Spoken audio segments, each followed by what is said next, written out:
చేసాం. బహుశా మిగతా ఏ పార్టీ కన్నా కూడా బెటర్గానే ఉంటుందని అనుకుంటా ఉన్నాను. లాస్ట్ టైం 19 ఇస్తే ఈసారి 24 దాకా తీసుకొని పోగలిగాం. ఇది కూడా ఒక విశేషమనే చెప్పాలి. కానీ నెక్స్ట్ ఎలక్షన్లకు వచ్చేసరికి ఇంకా దీన్ని ఖచ్చితంగా ముందుకు తీసుకొని ఇంకా పెద్ద సంఖ్యలో ఇంకా నెంబర్లు ఇచ్చే కార్యక్రమం ఖచ్చితంగా జరుగుతుందని కూడా చెప్తా ఉన్నా. ఈరోజు మనం రిలీజ్ చేసిన ఈ లిస్టులలో గమనించినట్లయితే ఏకంగా 77% మంది ఎమ్మెల్యేలు ఎంపీలు ఈ 200 మందిలో ఏకంగా 77% మంది గ్రాడ్యుయేట్స్ ఆ పై చదువులు చదివిన వాళ్ళు.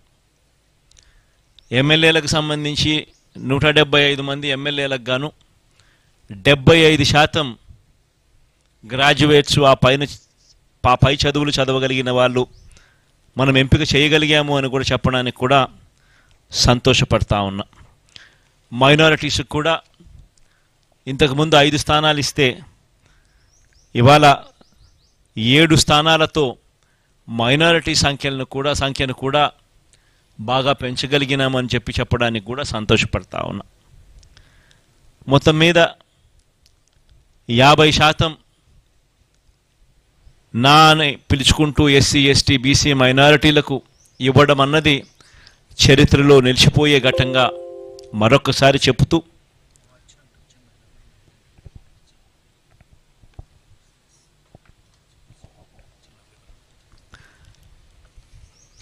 అదొక చరిత్రలో నిలిచిపోయే ఘట్టమని కూడా చెబుతూ ఈ ఎన్నికల్లో దాదాపుగా 81 స్థానాలలో ఎమ్మెల్యేలను మార్పు జరిగింది. 18 ఎంపీ స్థానాలు కూడా మార్పు జరిగింది. అంటే దాదాపుగా 99 స్థానాలంటే దాదాపుగా దగ్గర 50% స్థానాలలో మార్పులు కూడా చేశాం. ఇది కూడా చరిత్రలో ఒక నిలిచిపోయే ఘట్టమే. ఎందుకంటే ఈ స్థాయిలో మార్పులు చేయగలిగిన ధైర్యం బహుశా ఎవరికి ఉండకపోవచ్చేమో. అది కూడా వైఎస్ఆర్ కాంగ్రెస్ పార్టీకి మాత్రమే ఆ ధైర్యం ఉందని కూడా, ప్రజల మీద ఆ మేరకు నమ్మకం ఉందని కూడా చెప్పడానికి కూడా సంతోషపడతా ఉన్నా. కానీ మార్పు కాబడిన వాళ్ళందరికీ కూడా ఎవరైతే కూడా టికెట్ రాని వాళ్ళు ఎవరైతే ఉంటారో వారందరికీ కూడా మనస్ఫూర్తిగా చెప్తా ఉన్నాను, రాబోయే రోజుల్లో దేవుడి దయతో ప్రజలందరి ఆశీస్సులతో మన ప్రభుత్వం ఏర్పడిన తర్వాత వాళ్ళందరికీ కూడా ఔచితమైన స్థానం ఖచ్చితంగా ఇస్తూ ఏదో ఒక రూపకంలో వాళ్ళందరినీ కూడా దగ్గర తీసుకునే కార్యక్రమం ఖచ్చితంగా జరుగుతుందని కూడా వాళ్ళందరికీ కూడా భరోసా ఇస్తూ ఉన్నాను. కని విని ఎరగని విప్లవాత్మక మార్పులతో ఈ 5 సంవత్సరాల పాలన సాగింది. ఎప్పుడూ కూడా ఎవరూ కూడా ఊహించల 2,70,000 కోట్ల రూపాయలు నేరుగా బటన్ నొక్కడం, ఎక్కడా లంచాలు లేకుండా వివక్ష లేకుండా నేరుగా అక్కచెల్లెమ్మల కుటుంబాల ఖాతాల్లోకి డబ్బులు వెళ్ళిపోవడం రాష్ట్ర చరిత్రలో ఇది ఎప్పుడూ చూడలేదు, ఎప్పుడూ జరగని ఘటం. ఇలా చేయగలుగుతామా?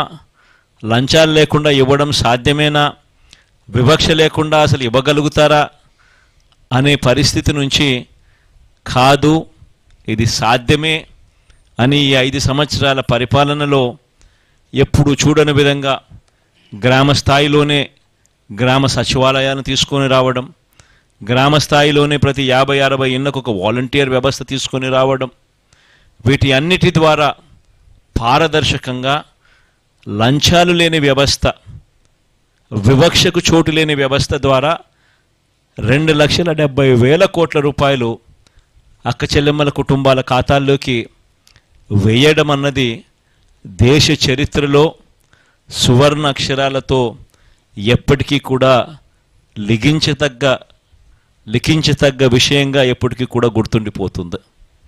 ఇది ఒక గొప్ప మార్పుగా కూడా గుర్తుండిపోతుంది.